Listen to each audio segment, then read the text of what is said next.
Welcome to the 7th interview in our 10 Days of Connection series, where we talk to people from the community whom more people should know about. They are doing such good work to make this a better place to live for all of us. Today we are talking to Eloisa Echazabal.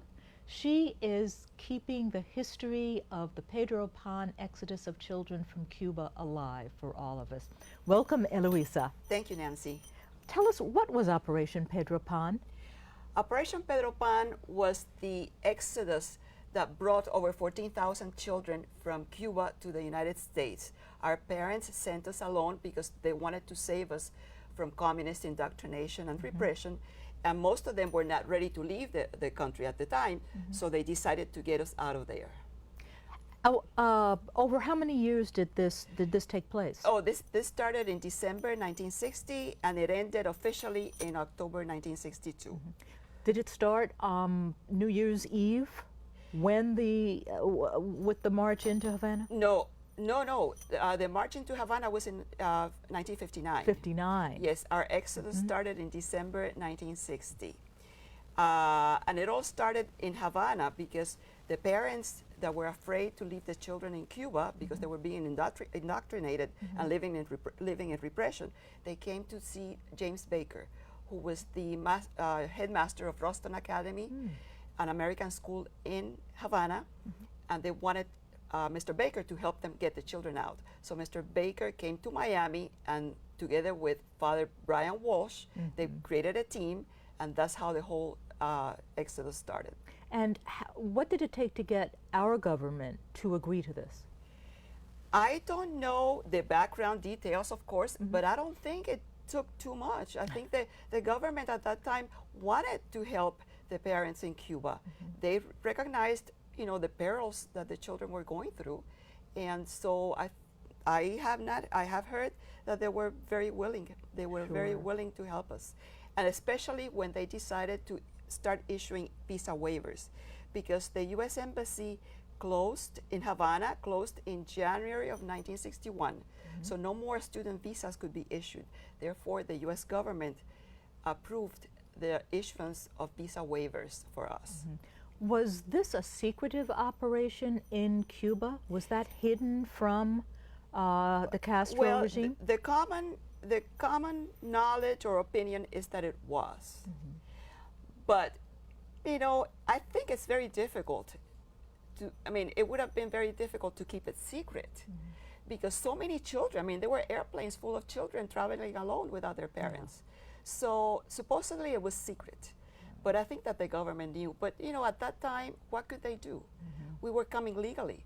We had our passports, we had our visa waivers or our visas, we had our vaccinations, we had our, our airplane ticket on Pan American or KLM. So I don't think at the time there was anything that they could do. You've taken you are retired from Miami-Dade College. Yes.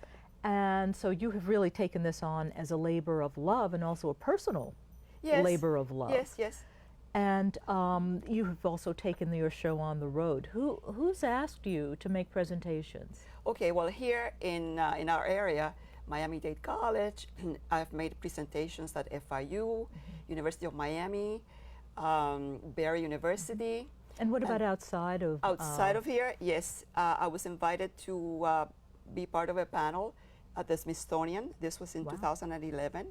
After that, I coordinated a presentation, a panel discussion at the Library of Congress with some Pedro Pan friends of mine that live in Washington. And now with some Pedro Pan friends, I am working on coordinating a presentation at the National Archives. And I feel that with the Smithsonian, the National Archives, and the Library of Congress, I'm covering the three major places that keep the treasures, the historical treasures of the United States. That's a real accomplishment. So after that, maybe I'll retire again.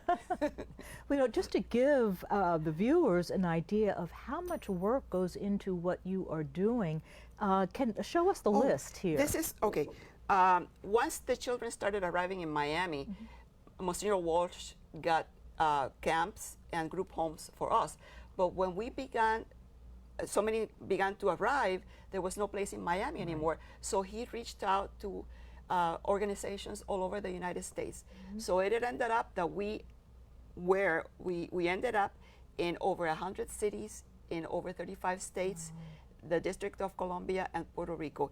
And my friend, I made this report. This is a list of the 100 cities.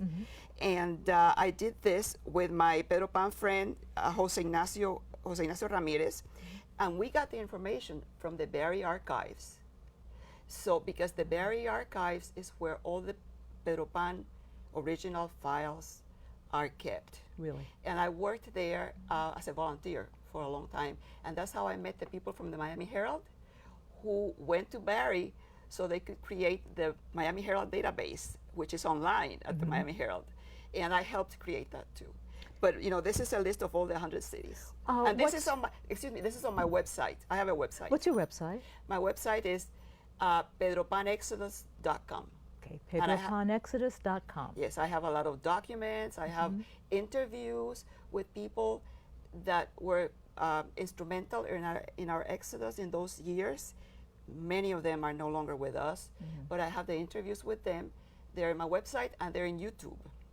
And also I have made some PowerPoint presentations, which I converted into videos and narrated by me.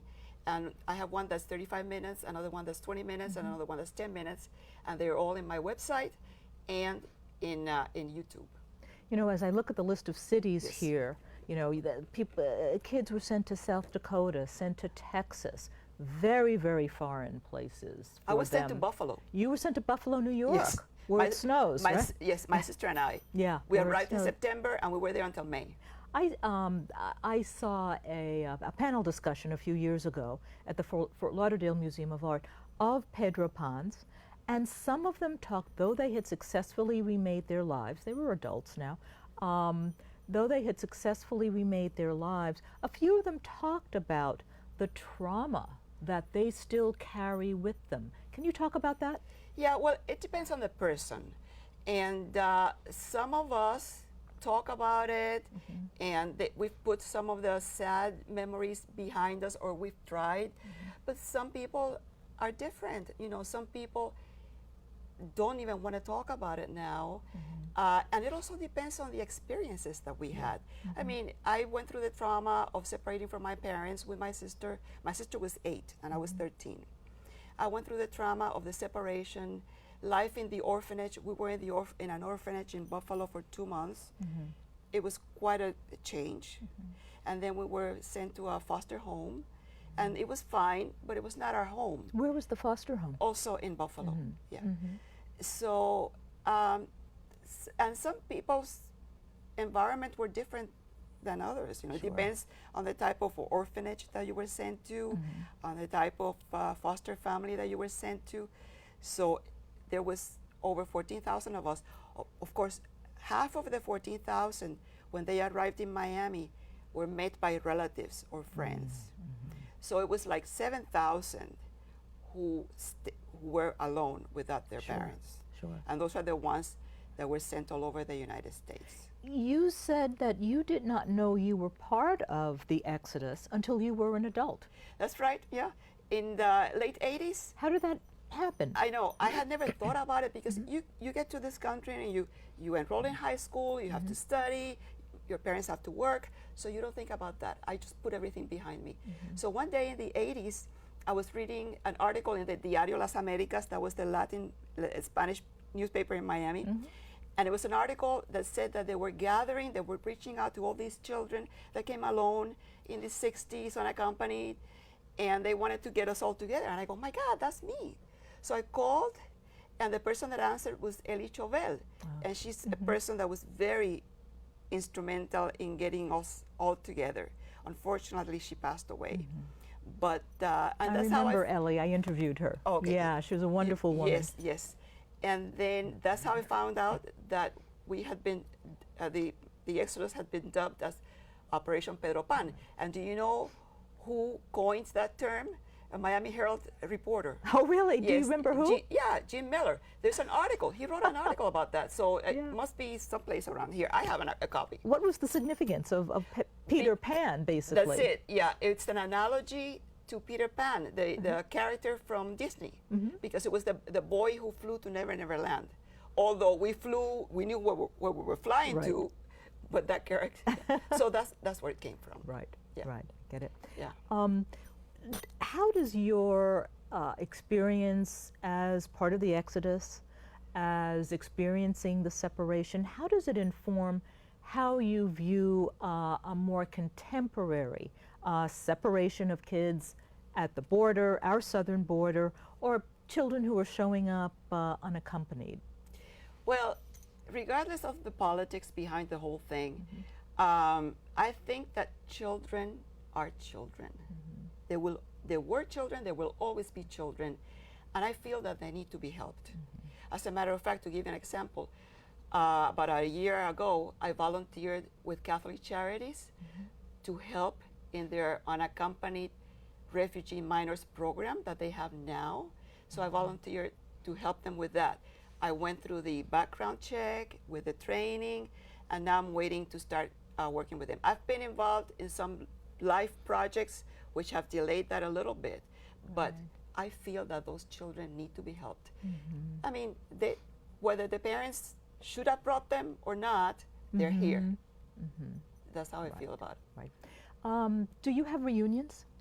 Yes, there's an Operation Pero Pan group organization. Mainly what they do is they meet, well, we have informal reunions too. I have a few friends, Sure. you know, we get together and all that kind of stuff, the ones that help me with these things.